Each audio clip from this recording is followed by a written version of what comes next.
Welcome to Greater Good Radio Hawaii, where leaders inspire leaders. Greater Good Radio Hawaii is dedicated to social entrepreneurship.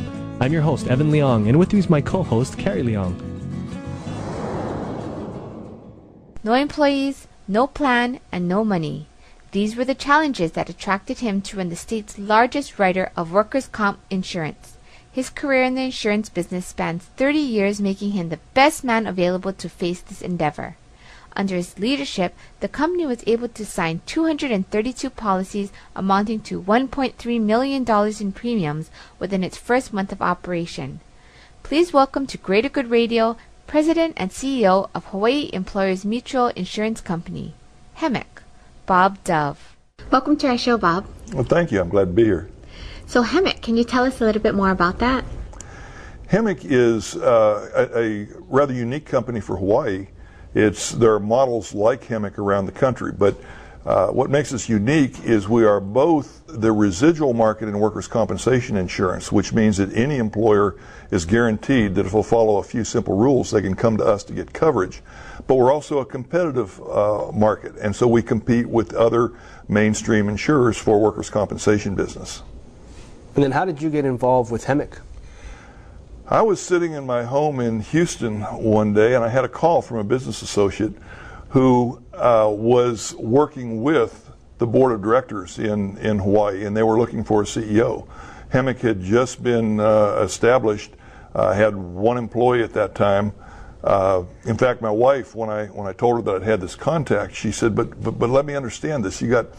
They have only one employee," and I said, "Yeah." And she said, "But they don't even have a permanent office." I said, "No." They said, "They don't have any computers." I said, "No." She said, "They don't have any money." I said, "Isn't that neat?" and I meant that from the standpoint of you had the opportunity to take and build it from the beginning. You didn't come into an insurance industry is steeped with tradition, but sometimes tradition can be very stifling. And you get all these answers of you have what you think is a good idea, and the reason you can't do it is because, well, we've always done it another way. And so from starting from scratch, we could do it exactly the way we felt it should be done. And have you ever had that experience, starting something from the beginning, from scratch? On something of this magnitude, that was really the first time. I had been previously at the Texas Workers' Compensation Insurance Fund, which is now called Texas Mutual. And it was a company in Texas having a similar mission. It was government, where we're a private company. We're owned by our policyholders. It was a governmental corporation, but they had started. They'd been in existence a year when I joined them, and so it was nearly startup. But I didn't do all the foundation work there like we did here. But you've been on your own before, right? You owned your own company. Yes, I owned my own insurance agency years ago, and been involved in a lot of other things. I mean, just to get a varied experience. I was mayor of a small town. That was more like being president of a civic club. They didn't pay you anything to be mayor. You just got to be mayor. I was on a school board. A friend of mine, when I was running for the school board, said, there's two things that make people nuts.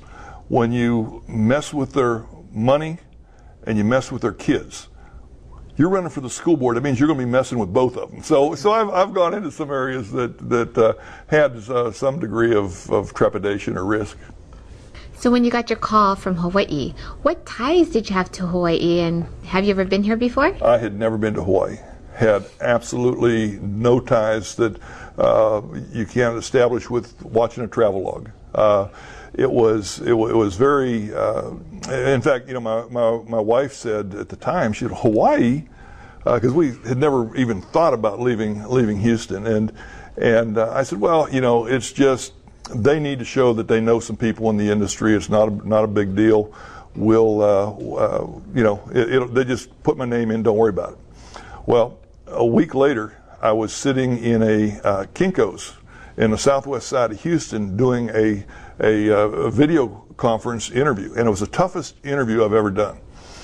And the reason is because of the state of the technology then, there was a big lag on the video.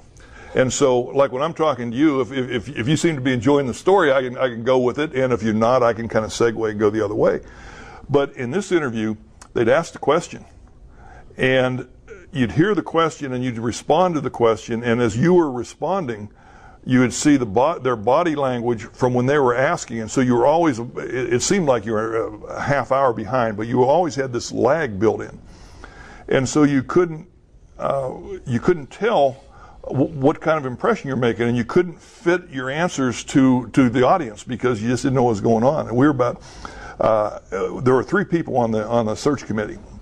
2 of them local residents here, very successful business people, Kathy Inkinen and Bruce Copa. And then they had a consultant who was the CEO of Maine Employers Mutual Insurance Company, and his name is John Leonard. Well, about halfway through the interview, a question was asked, and as I was answering the question, I saw Bruce Copa write something down and pass it over to Kathy Inkinen. And Kathy looked at it and kind of went, and I'm thinking, what did I say wrong? Where do I got to backtrack? How can I segue to give another take of that last question? And you just couldn't do it because by that time you've answered, there's another question coming. And so we just went on. And about a week later, I was out here for a final negotiation interview, and about 2 weeks after that, I was working here. So when I got to know Bruce better, I brought up the incident to him. I said, well, Bruce, do you remember the part where you wrote on the note something to Kathy? And I said you kind of had a stern look on your face, and you passed it over to her, and she kind of nodded her head. What did I say wrong? He said, oh, nothing. I wrote, he's our guy. I said, but you put me through another half hour of interview. so anyway, it was a very, very difficult interview. But that's how I got to Hawaii. First time I'd ever been to Hawaii was when we came to do the final negotiations. What was your first impression of Hawaii?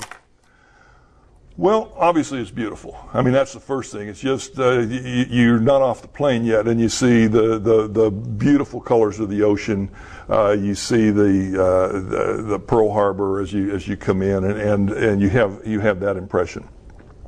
It was the weather was very pleasant. People said to me, "Don't you think it's hot?" I said, "Well, no." They said, "You don't? Well, don't you think it's humid?" I said, "Well, no." Come see me in Houston in August or September, and I'll show you hot and humid. So it was very temperate climate, and then I was received very well by the people. Very definitely had a great reception, and so overall I had a very, very favorable impression. Thanks for tuning in. Stay tuned for more on Greater Good Radio.